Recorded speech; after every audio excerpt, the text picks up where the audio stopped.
Continue com a sua Bíblia aberta, né? Ou reabra ela em Gênesis 14.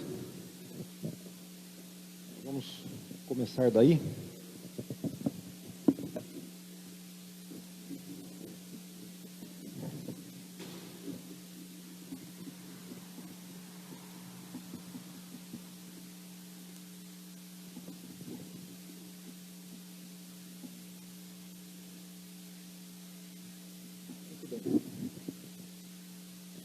Glória a Deus. Gênesis 14, né? Nós vamos tratar de um tema nessa noite na Palavra de Deus, intitulado O Deus Único se Revela.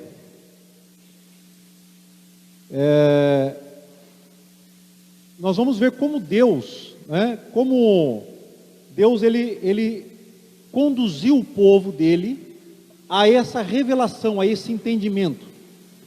É interessante que às vezes nós lemos a Bíblia e nem sempre a gente entende tudo que a gente está lendo, não é verdade? A Bíblia não é um livro tão fácil, e tão elementar assim. Esses dias alguém estava lendo a Bíblia e leu, por exemplo, a história do rei Davi, Saul, e Davi, ele se casou com a filha de Saul, Mica. E um dia Saul estava perseguindo Davi, e então Mica escondeu Davi e depois fez com que ele fugisse, e diz que ela colocou um ídolo, um terafim na cama para enganar, né, o perseguidor do rei Davi, um terafim. E aí alguém pergunta, mas os judeus, né, os israelitas, eles não eram monoteístas? O que estava fazendo um ídolo na casa do rei Saul, né? Então é interessante porque, sim, os israelitas foram ensinados por Deus que Deus é um só. A crença em um só Deus é chamado de monoteísmo. Ao passo que outros povos acreditavam, e acreditam até hoje, né? Há povos ainda hoje que veneram vários deuses, e esses são chamados de politeístas, né? E tem também outros termos teológicos que nós não vamos entrar aqui, né, em questão, como panteísta e tantas coisas assim. Mas o fato é que, sim, o povo de Israel deveria ser monoteísta na prática, mas não era. Muitas vezes eles aceitavam e adoravam ídolos e deuses falsos, deuses que não eram deuses. Então só depois do exílio da Babilônia é que eles tiveram uma coesão maior na sua fé em um só Deus, ou seja, num monoteísmo mais firme e consistente. Então Deus, ele trabalhou na história. Nós vamos ver um pouco dessa história hoje, como é que Deus se revelou como o Deus único. Não foi algo tão óbvio, não foi algo tão fácil e tão simples assim. E assim também Deus, ele trabalha na história. Hoje nós estamos vivendo uma pandemia chamada coronavírus. E Deus, como Ele está no controle, porque não há outro Deus, Deus é um só, Ele é um Deus único, e Ele ainda é Deus, e Ele ainda controla todas as coisas, Ele sabe o que Ele está fazendo, Ele tem propósitos no que Ele está fazendo, e nós vamos ver algumas dessas coisas que nos dão uma pista.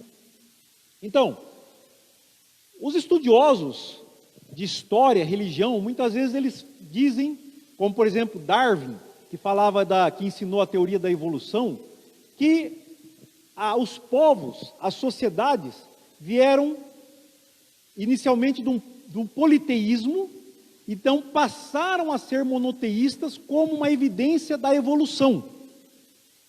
Só que os estudos mais rigorosos e recentes, mesmo estudos que não estão na Bíblia, né? Estudos dos historiadores, arqueólogos, sociólogos, eles têm encontrado evidências exatamente do contrário, que a humanidade teve um período muito curto, onde eles acreditavam em um só Deus, mas de uma hora para outra, principalmente os povos sumérios e semitas, passaram a cultivar e acreditar e criar muitos deuses, o politeísmo.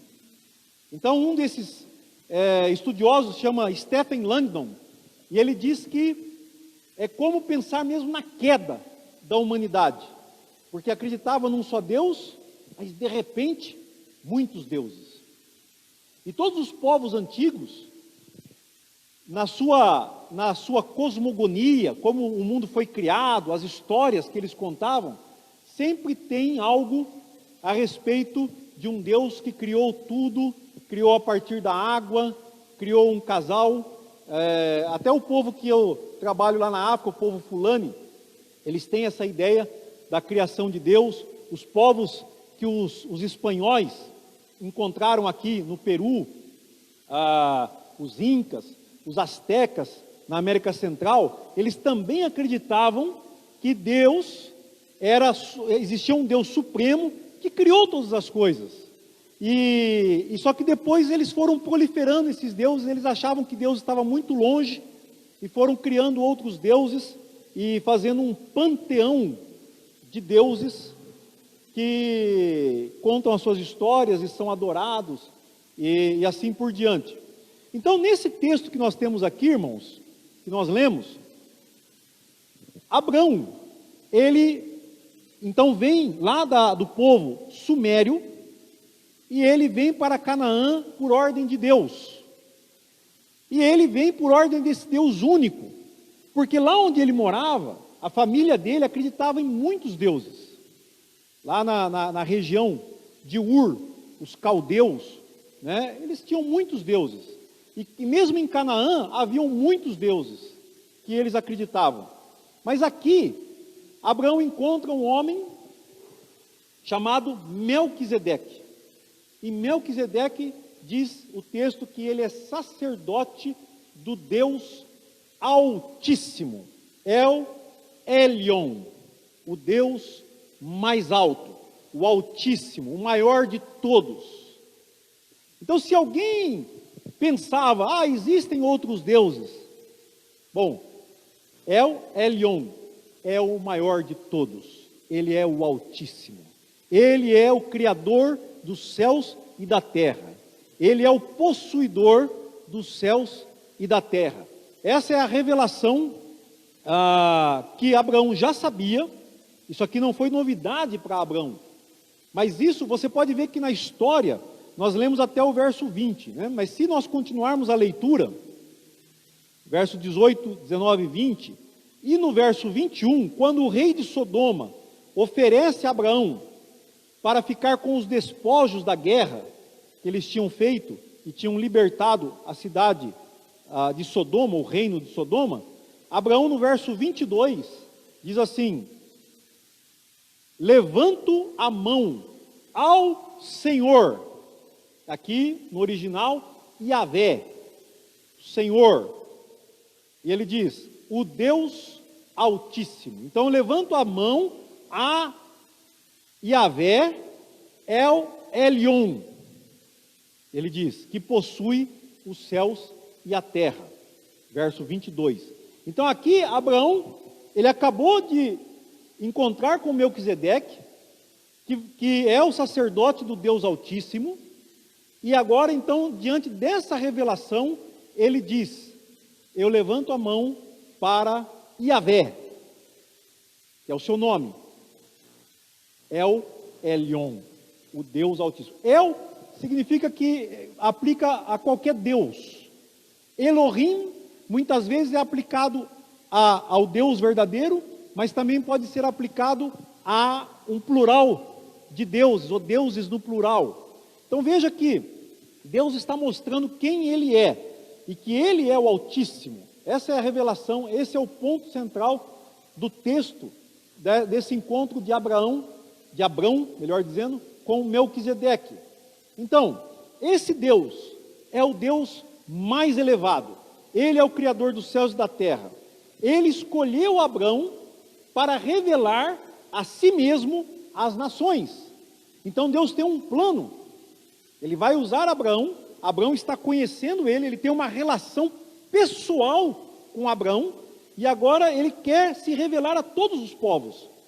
Ele sustenta Abraão, por isso que ele serviu pão e vinho através do seu sacerdote, e ele derrota os inimigos de Abraão, porque ninguém pode impedir o agir desse Deus Altíssimo.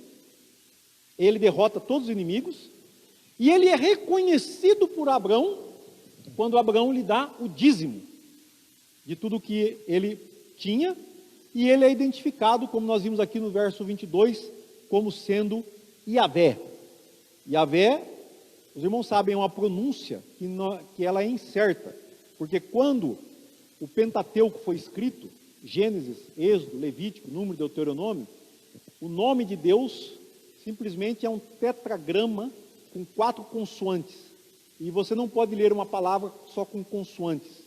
Eles suprimiram as vogais para que não se pronunciasse o nome de Deus em vão. Então, Yavé é a pronúncia possivelmente mais próxima. Outros acreditam que fosse Jeová, ou Jeová, ou Javé, mas o que importa para nós não é saber exatamente como se pronuncia o nome, ou como se pronunciava o nome de Yavé, porque nós temos um outro nome que vai aparecer na história, nesse plano que Deus vai nos dar. Mas o que é importante é conhecermos quem Ele é, esse Deus Altíssimo, que se revela. E aí, você vai para o capítulo 15 de Gênesis, você pode me acompanhar aí. No capítulo 15, Deus faz uma aliança com Abrão. E a partir do verso 13, tem uma coisa interessante que Deus vai revelar para Abraão. Ele diz assim, capítulo 15, verso 13: esteja certo, aqui é Deus falando com Abrão, esteja certo de que seus descendentes serão forasteiros em terra alheia, onde sofrerão opressão como escravos por 400 anos. Mas eu castigarei a nação que os escravizar, e por fim, eles sairão de lá com grande riqueza. Você, por sua vez, morrerá em paz e será sepultado em idade avançada. Depois de 4 gerações, seus descendentes voltarão a esta terra, pois a maldade dos amorreus ainda não chegou ao ponto de me provocar, ou de provocar o meu castigo. Até aí. Aqui Deus então está dando a Abrão detalhes do seu plano. Qual é o plano de Deus? Se revelar como Deus único para as nações. Então ele está dizendo aqui, ele não cita o nome da nação, ele diz, olha, os seus descendentes serão forasteiros numa terra alheia. Se Abraão ia se tornar uma grande nação, ele não tinha terra. Mas Deus prometeu dar a eles aquela terra, onde Abraão havia pisado com os seus pés. Mas ainda não era o tempo de Deus. Deus diz aqui que os povos que habitavam esta terra seriam castigados por Deus quando o pecado deles atingisse um nível que merecesse esse castigo e serem eliminados. Enquanto isso, os descendentes de Abraão seriam oprimidos numa terra estranha e seriam escravizados. Ora, irmãos, olha que coisa tremenda. Deus dando a Abraão detalhes de como ele ia fazer. E ele não perde o controle nem um só minuto. Ele diz, olha, os teus descendentes vão ser oprimidos, vão ser escravizados, mas eu vou libertar eles, vou castigar o povo que vai escravizá-los, e eles vão sair de lá com grande riqueza. E vão voltar aqui nessa terra, e vão tomar posse dessa terra, porque eu vou castigar os povos amorreus que vivem aqui nessa terra. Então Deus se mostra contra a opressão, a escravidão, a pobreza e a maldade nesse texto. Deus está revelando não só quem Ele é, não só que Ele é o Altíssimo, mas Ele está também dizendo que tipo de Deus Ele é, qual é o seu caráter, qual é a sua glória. Ele está revelando tudo isso a Abrão, e Ele vai se revelar então nessa história. E Ele se revela, né, contra a falta da posse da terra daquele povo, ou a despossessão da terra, podemos assim dizer, prometendo a Abraão aquela terra, e vai castigar o mal. Esse é Deus. Amém, amados? Quando chega o coronavírus, há pastores e teólogos, eu tenho ouvido alguns que eu acompanho, né? Hoje com a internet a gente tem acesso a muita coisa, muito material, e alguns têm dito, não, o coronavírus não pode vir de Deus, porque Deus é amor. Eu escutei, né, tenho escutado alguns teólogos importantes dizerem isso. E se Deus é amor, então o coronavírus não pode vir de Deus. Mas às vezes eu fico pensando onde é que esses irmãos estão lendo a Bíblia, ou se estão lendo realmente. Porque na Bíblia você vê um Deus que age e que castiga o mal, que castiga, que é contra a opressão, que é contra várias coisas que não deveriam fazer parte da vida, da história do homem. Então Deus se levanta contra. E nós vamos ver então o que é que Deus faz nessa história dos descendentes de Abraão, e serve para nós de ensino sobre essa questão da pandemia. Talvez Deus, ele seja contra a globalização, por exemplo. Não sei se todos os irmãos sabem bem o que é globalização, né? Mas hoje nós vivemos um mundo globalizado. Ou seja, é como se uma cultura fosse se tornando hegemônica, uma cultura no mundo todo. O comércio é mundial, a dependência, por exemplo, alguma coisa é fabricada. Outro dia uma pessoa pegou um lápis, e nesse lápis, ele falou, olha, esse lápis aqui, a madeira vem do país tal, o grafite vem do outro país, a tinta, não sei o que, a máquina que faz. Então, para fabricar um lápis, a indústria é globalizada, é o mundo todo, né? Talvez Deus seja contra a globalização, porque nem sempre, eu diria quase nunca, a globalização atende aos propósitos de Deus. Lembre-se de Babel, nos 11 primeiros capítulos introdutórios da Bíblia, da história humana, que vai do 1 ao 11 de Gênesis, está lá a história da Torre de Babel, antes de Abraão. Eles quiseram construir uma torre, chegar até o céu, engrandecer o nome deles e desobedecer mandamentos claros de Deus sobre se multiplicar, encher a terra, se espalhar pela terra. Então, talvez Deus seja contra a globalização, talvez Deus seja contra o Império Chinês. A China, né, ela vem avançando seu imperialismo, e ela foi colocada, de certa forma, em xeque por esse coronavírus. Talvez Deus seja contra o império econômico do Deus Mamon. O império econômico está na mão dos europeus e dos norte-americanos. Eles detêm grande parte da economia do mundo, exércitos poderosíssimos. Os barris de petróleo despencaram os preços, as bolsas despencaram. Talvez Deus seja contra o Deus Mamon, o ídolo. O Deus único, ele vai se revelando e ele vai destruir os deuses falsos.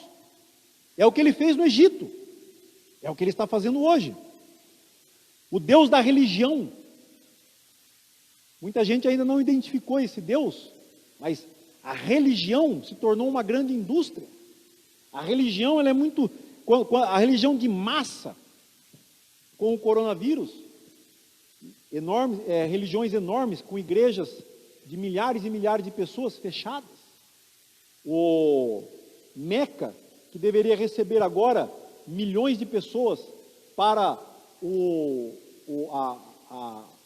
sacrifício do Cordeiro, não vai receber ninguém de outro país, só quem vive na Arábia Saudita que vai poder participar dessa festa.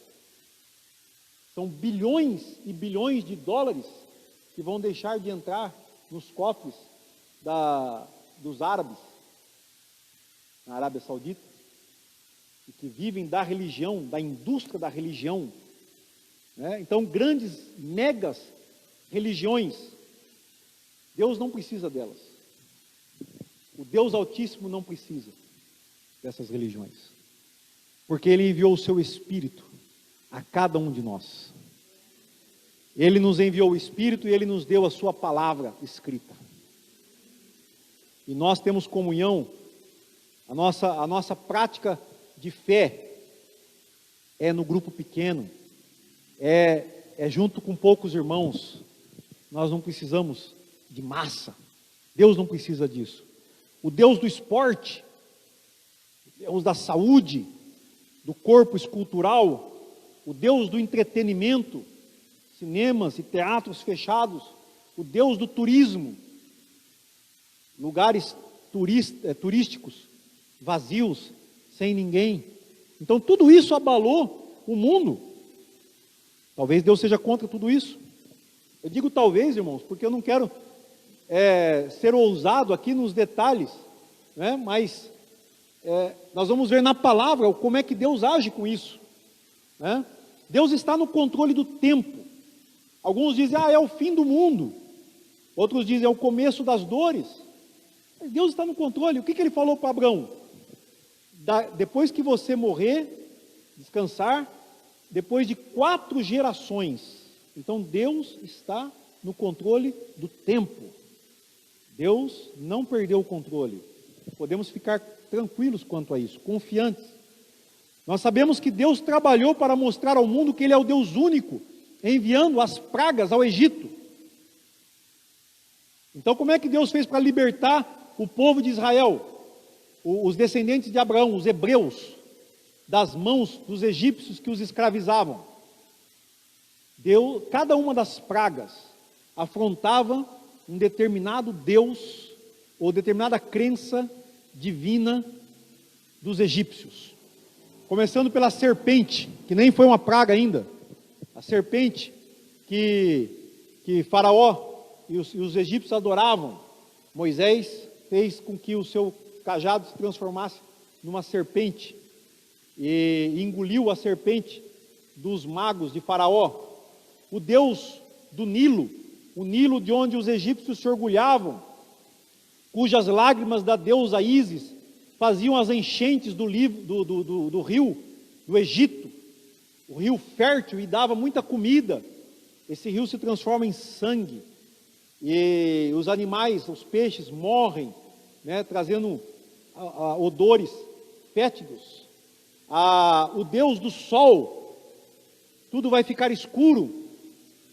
O Deus Faraó, o próprio Faraó se dizia Deus, filho dos deuses, para escravizar, para oprimir o seu próprio povo. Religiões falsas, mentiras, trocaram a verdade do Deus Criador dos céus e da terra, a imagem de homem falível, a imagem de animais quadrúpedes, o Deus da chuva, os bois, né, o gado, os pequenos deuses, a rã, o piolho, as moscas, os gafanhotos, tudo isso estava ali presente nas pragas do Egito. E o próprio filho primogênito de Faraó morre pelo anjo da morte. Tudo isso vai mostrando aos egípcios que todos os deuses que eles adoravam eram nada, não passam de ídolos falsos e mentirosos. O Deus único está se revelando ao mundo através dos descendentes de Abraão. Amém, amados? Então nós vemos isso claro nas Escrituras. Esse é o sentido da história. Agora, quando o povo de Israel, o povo hebreu, que às vezes a gente fala povo de Israel, é mais tarde que vai tomando essa conotação de Israel. Ali no livro de Êxodo, normalmente chamado povo hebreu. Os hebreus são libertos da escravidão e eles são guiados por Moisés, que traz revelação de Deus para eles, lá no Monte Sinai. E Moisés, então, traz muitas palavras proféticas, porque a Bíblia ela não fala só do que está acontecendo ali, mas ela também mostra o que vai acontecer no futuro. E do Êxodo até o segundo templo, é uma história que se passa. Ou seja, como é que Deus vai ensinar esse povo que há um único Deus verdadeiro? Não é muito fácil. Lembrem-se que eu falei da filha de Saul, que viveu 500 anos depois de Moisés, e eles ainda tinham o ídolo dentro de casa. Né? Às vezes tem gente que é crente, mas ainda tem ídolos. Nós, crentes, podemos cultivar ídolos. Quem são esses ídolos que Deus quer destruir? Então nós precisamos estar atentos para entendermos se nós estamos de fato adorando o Deus único ou não. Então lá no capítulo 32 de Deuteronômio, a partir do verso 8, o Senhor ele vai falar a respeito disso. Deuteronômio 32, 8. Eu vou ler na versão transformadora. Quando o Altíssimo distribuiu a terra entre as nações, quando dividiu a humanidade, fixou os limites dos povos, de acordo com o número dos filhos de Israel. É muito profundo esse texto, irmãos. Nós não temos tempo aqui para entrar em todos os detalhes. Mas eu quero só dizer que aqui ele está dizendo que Deus, ele controla até mesmo as fronteiras que os povos têm. E os deuses que eles adoram, tudo Deus está controlando. O Deus Altíssimo. Aqui novamente, no versículo 8, nós vemos novamente Deus dizendo, El Elyon, o Deus Altíssimo. Ele dividiu as nações. Então, quando você volta lá em Gênesis, você vai ver Deus dividindo as nações e ordenando elas. É Ele que controla. Mas Ele escolheu Israel, né? Os filhos de Israel, que os filhos de Israel fazem referência a Jacó, porque o nome de Jacó foi mudado para Israel. Pois o povo de Israel pertence ao Senhor, pertence a Yahvé. Então, El Elyon distribuiu os povos, e ele escolheu e separou os filhos de Israel, porque eles pertencem a Yahvé. E aí ele diz, Jacó é a sua propriedade especial. Deus, na verdade, ama todas as nações. Ele quer alcançar todas as nações, mas ele separa o povo de Israel como um povo especial, uma propriedade sua. Encontrou-os, verso 10, numa terra deserta, numa região desolada e de ventos uivantes. Cercou-os e cuidou deles. Aqui o texto começa a tomar uma poesia carinhosa, né? Uma poesia de intimidade. Deus começou a cuidar deles. Protegeu-os como a menina dos seus olhos, a pupila dos olhos. Isso é uma figura que Deus está usando aqui, né? Qual é a coisa que mais a gente protege instintivamente? A menina dos olhos. Então ele diz que Israel é protegida por Deus com a menina dos seus olhos. E como a águia incentiva os seus filhotes. Então a águia que ensina os filhotes a voar, a águia não admite que os filhotes fiquem no ninho. Eles têm que aprender a voar. Então a águia, ela empurra os seus filhotes para que eles voem. Mas se eles ainda não estão preparados, a mamãe águia está lá para novamente resgatar os seus filhotes e trazer de novo e dar uma nova chance, até que eles aprendam. a voar. Aqui Deus está usando essa figura de linguagem para mostrar para eles como Deus está fazendo. Tomando eles, ou como diz Isaías, né? Tomei você pela tua mão direita. Tratei, ou como diz em Deuteronômio ainda, tratei vocês como um pai trata o seu filho. Ensinando.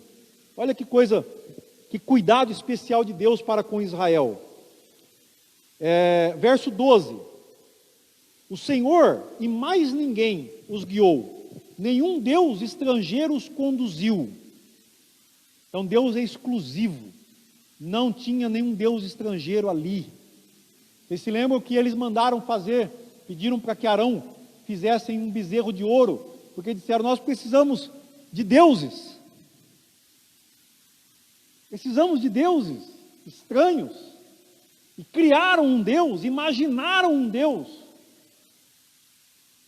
Versículo 13.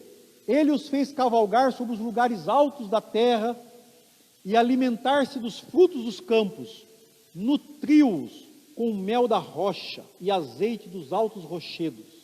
Alimentou-os com a coalhada do gado e leite do rebanho e com gorduras de carneiros, de cordeiros, melhor dizendo, e de carneiros e bodes de Bazã. Comeram o melhor do trigo, beberam do vinho mais fino que as uvas podem dar. Agora o verso 15. Mas Jesurum. Jesurum é também uma forma carinhosa de tratar Israel, os filhos de Israel. Mas Jesurum não demorou a engordar e a se rebelar. O povo se tornou pesado, corpulento e empanturrado. Então abandonaram o Deus que os criou. Fizeram pouco caso da rocha da sua salvação. Provocaram zelo, adorando deuses estrangeiros. Despertaram sua fúria com ídolos detestáveis. Ofereceram sacrifícios a demônios que não são Deus, a deuses que não conheciam, deuses novos, sem história, deuses que seus antepassados jamais temeram. Abandonaram a rocha que os gerou, esqueceram-se do Deus que os fez nascer. Então vejam, irmãos, isso já havia acontecido e iria acontecer ainda no futuro. Moisés deixou isso escrito, e isso aconteceu até o exílio. Por que que o povo foi exilado? Porque eles fizeram tudo isso que nós acabamos de ler. Então Deus teve que continuar revelando a sua supremacia, a sua identidade como Deus único, como Deus altíssimo, porque o seu próprio povo muitos não haviam reconhecido isso, e muitos ainda adoravam ídolos estranhos, deuses estrangeiros, que Deus abominava. Então, Deus manteve o seu controle sobre as nações, é o que o texto diz. Ele escolheu Israel como sua propriedade, cuidou deles, mas eles provocaram o zelo de Deus, eles provocaram os ciúmes de Deus, do Deus verdadeiro. Abandonaram o Senhor e adoraram outros deuses. Abandonaram o Senhor que era a sua rocha, que os tinha gerado. Então vai ser uma longa caminhada. Deus levantou profetas. Você pode anotar para ler depois na sua casa. Jeremias capítulo 10, Isaías capítulo 44, Salmo 115. Todos esses 3 textos falam dos ídolos que Israel cultivou e que Deus tinha que chamar a atenção deles para que eles abandonassem. Agora, depois que eles voltaram do exílio da Babilônia, através de Esdras e depois Neemias, que reconstruiu o muro, quando eles voltaram do exílio, então aí sim eles ficaram mais coesos. Deus é um, Deus é um. E aí então Deus foi se manifestando dessa forma e houve o período de silêncio e então veio Jesus. E quando Jesus vem, o que eu acho curioso é que é exatamente por causa da unicidade de Deus que eles vão matar Jesus. Quando Jesus diz, Deus e eu somos um. Eu vou pedir para você abrir a sua Bíblia comigo no Evangelho de João, capítulo 10.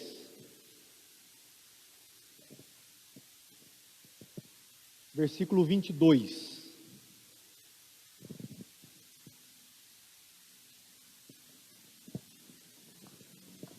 O Evangelho de João nos revela essa glória de Deus de uma maneira muito interessante, na pessoa de Jesus. Então diz o texto, João 10, 22. Celebrava-se a festa da dedicação em Jerusalém. Era inverno, e Jesus estava no templo, caminhando pelo pórtico de Salomão. Os judeus reuniram-se ao redor dele e perguntaram, até quando nos deixará em suspense? Se você é o Cristo, se você é o Messias, diga-nos abertamente. Jesus respondeu, eu já disse, mas vocês não creem. As obras que eu realizo em nome de meu Pai falam por mim. Mas vocês não creem, porque vocês não são minhas ovelhas. As minhas ovelhas ouvem a minha voz, e eu as conheço, e elas me seguem. Eu lhes dou a vida eterna, elas jamais perecerão. Ninguém as poderá arrancar da minha mão. Meu Pai, que as deu para mim, é maior do que todos. Lembre-se dessa frase? Deus Altíssimo. Ele diz, o meu Pai, que deu as ovelhas para mim, é maior do que todos. Ninguém as pode arrancar da mão de meu Pai. Veja que primeiro ele diz, ninguém pode tirá-las das minhas mãos. Depois, em seguida, ele diz, ninguém pode arrancá-las da mão do meu Pai. Eu e o Pai somos um. Novamente, os judeus pegaram em pedras para apedrejá-lo. Mas Jesus lhes disse, eu mostrei muitas boas obras da parte do Pai. Por qual delas vocês querem me apedrejar? Respondeu os judeus, não vamos apedrejá-lo por nenhuma boa obra, mas pela blasfêmia, porque você é um simples homem e se apresenta como Deus. Jesus lhes respondeu, não está escrito na lei de vocês? Eu disse, vocês são deuses. E se ele chamou deuses, aqueles a quem veio a palavra de Deus, e a Escritura não pode ser anulada, quer dizer a respeito daqueles a quem o Pai, que dizer então a respeito daquele a quem o Pai santificou e enviou ao mundo? Então por que vocês me acusam de blasfêmia? Porque eu disse, sou filho de Deus. Se eu não realizo as obras do Pai, do meu Pai, não creiam em mim. Mas se eu realizo, mesmo que não creiam em mim, creiam nas obras, para que possam saber e entender que o Pai está em mim e eu no Pai. Outra vez tentaram prendê-lo, mas ele se livrou das mãos deles. Então Jesus disse, a Escritura, no Salmo 82, chama deuses aqueles a quem a palavra de Deus foi enviada. Lembra que eu falei a respeito da palavra Elohim, no plural? Essa palavra pode ser traduzida para deuses ou juízes, ou governantes, porque muitas vezes os governantes se fazem deuses, mas nenhum Deus é comparável ao Deus Altíssimo. Então Jesus está aqui usando a própria Escritura para confundir os judeus que estavam acusando de dizer que ele era filho de Deus. Muito interessante isso, porque o próprio Salmo 82 também revela o Deus Altíssimo, o Deus único. Ele está se revelando. E quando Deus se revela a Moisés, ele diz, eu sou. Por isso também que no Evangelho de João, Jesus várias vezes vai dizer, eu sou, revelando-se assim o Deus único. O próprio nome de Jesus revela que ele é esse Deus único. Por quê? Porque Deus fala, fora de mim não há Salvador. Isaías 43:11. Fora de mim não há Salvador. E o nome de Jesus, Yehoshua, significa o Senhor salva. E ele é o Salvador enviado pelo Pai. Então, quando ele está se revelando, os judeus não conseguem entender a mensagem de Jesus, porque eles dizem, você não pode dizer que você é Deus, você é apenas um homem.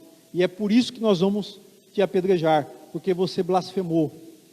Então, irmãos, nesse sentido, Deus está se revelando como Deus único e destruindo toda a idolatria. E a partir daqui, e no Novo Testamento, porque nós ainda temos um mundo no Novo Testamento todo encantado. O mundo encantado significa que as pessoas são animistas, creem em vários deuses. Hoje, no mundo, a maioria das pessoas creem que há um só Deus. Então isso já é uma mudança drástica em relação ao mundo do Antigo Testamento e do Novo Testamento. Mas qual é o problema? O problema são os ídolos. Não esses que eles fazem de pedra e barro. Esses também, né? Há muitas religiões que ainda cultivam ídolos. Mas o que são esses ídolos? Como diz lá em Deuteronômio 32, são demônios. Muitas vezes são espíritos. E as pessoas estão buscando a ajuda deles. Ora, irmãos, por isso é que nós devemos confiar apenas no Deus verdadeiro e altíssimo. Se nós colocarmos a nossa confiança em qualquer outra coisa, nós estamos praticando a idolatria. Vejam bem. Então, esse é o ciúmes que vai ser despertado em Deus. Deus é um. Deus é um Deus único e altíssimo. E Ele não quer que nós confiemos em homens. Ele não quer que nós confiemos na carne, em nós mesmos. Ele não quer que nós confiemos naquilo que o homem faz, a não ser reconhecer que é Deus que está acima.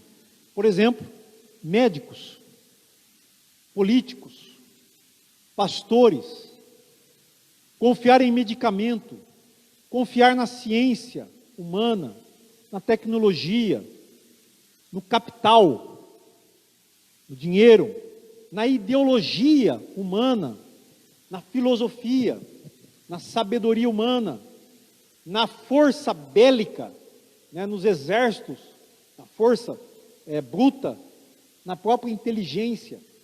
Tudo isso existe no mundo, mas tudo isso procede de Deus, do Deus único. O homem não criou nada de bom. Então o homem, ele ainda é passivo de falha. Se nós idolatrarmos o homem, se nós idolatrarmos seres humanos, nós cairemos na idolatria e provocaremos o zelo de Deus, como fez o povo de Israel. Todas essas coisas são controladas por Deus. Então, por isso é que Paulo vai dizer em dois textos, em Efésios e em Romanos, ele diz, há um só corpo e um só espírito, assim como a esperança para a qual vocês foram chamados é uma só. Um só Senhor, uma só fé, um só batismo, um só Deus e Pai de todos, que é sobre todos, por meio de todos e em todos. Efésios capítulo 4. Depois ele vai dizer também em Romanos, ó profundidade da riqueza, da sabedoria e do conhecimento de Deus. Então toda a riqueza, sabedoria e conhecimento é de Deus. É Ele que concedeu, é Ele que deu. Quão insondáveis são os seus juízos, quão inescrutáveis os seus caminhos. Quem conheceu a mente do Senhor? Ou quem foi o seu conselheiro? Quem primeiro lhe deu para que ele tenha que recompensar? Pois dele, por ele e para ele são todas as coisas. E a ele seja a glória para sempre. Amém. Romanos capítulo 11. Então, irmãos, Deus, Ele não seria um Deus de amor se Ele deixasse o homem sem a revelação da sua glória. Hoje em dia, a maioria das pessoas reconhecem que há um só Deus, Criador dos céus e da terra. Eu digo a maioria, porque tanto cristãos como muçulmanos acreditam nessa verdade. Mas é necessário reconhecer que Deus é único e trino ao mesmo tempo. É necessário reconhecer que Jesus é Deus, que Jesus é o Salvador. É necessário dar a Deus a devida glória ao seu nome.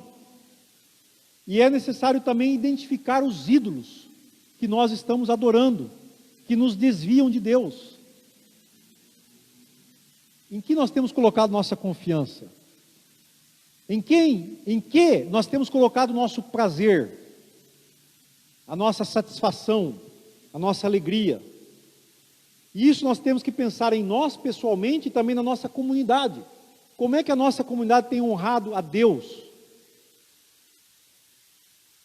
Nós não podemos ficar na idolatria. Diz a palavra do Senhor, fujam da idolatria. E reconheçamos o nosso único e verdadeiro Deus, que é o Senhor Jesus Cristo. Amém? Vamos orar ao Senhor. Quero te convidar a ficar em pé um pouquinho. Aleluia. Senhor nosso Deus, obrigado, ó Pai, pela Tua santa palavra que nos guiou nessa noite.